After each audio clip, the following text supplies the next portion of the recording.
And so I think that the good news, for me at least, is kind of like a curiosity to rethink all these words that are out there in the peace building field, like justice, like peace, like security, and kind of like going back and rethink really what those words mean in this context, in this moment where we are in time and space. All these issues of identity and all those labels, they don't matter so much when people gathers around art, when people gathers or youth gathers around poetry or music or environment, or there's that space, that safe space where a youth has all the energy, curiosity. They have questions about issues around the world, about issues they face in their own families and communities, and that through music, through art, through dance, through poetry, through painting, we can create something new, and at the same time hold the spaces to bring those questions, and channel that energy that they have, and channel those questions that they got.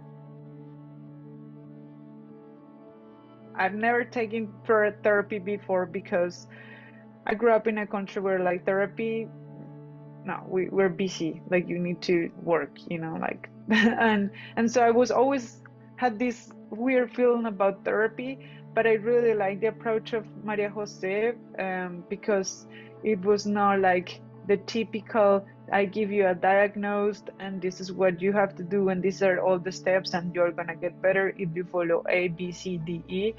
But it was mostly what I've learned through my work with Indigenous people and with community organizing with grassroots, that is more about we build this together, right? Every session is what is your offering, and then from that we're working together. And it was not like she's the therapist and I'm like somebody that goes for help, but it was like we're doing this together, and I really liked it. I've witnessed the voice of young people thinking, I want to participate in something different. I want to participate in building something different. But building something different is not, as I say before, is not that we're going to go through that something different, but we always make the emphasis building something different. It starts from our group. It starts from how we relate to each other. It starts from like why we're playing music. What are the stories that these songs tell us? What are the stories that this movie is telling me? What are the stories that I get from this book of poetry? Or what are the stories I want to tell today with this poem that I'm bringing and sharing? Change and utopians doesn't start from like a dream far away, but it starts from what we can build today, now, in this group, in this session, and every time that we get together, and so that's why Song Jarocho, for example, has traditionally specific rules. For example, women are the only ones sometimes allowed to dance. But now we have all the movement of the queer movement. And so we say, why we don't create new rules for the Song Jarocho that are more like in the context of this contemporary society, of who we are right now.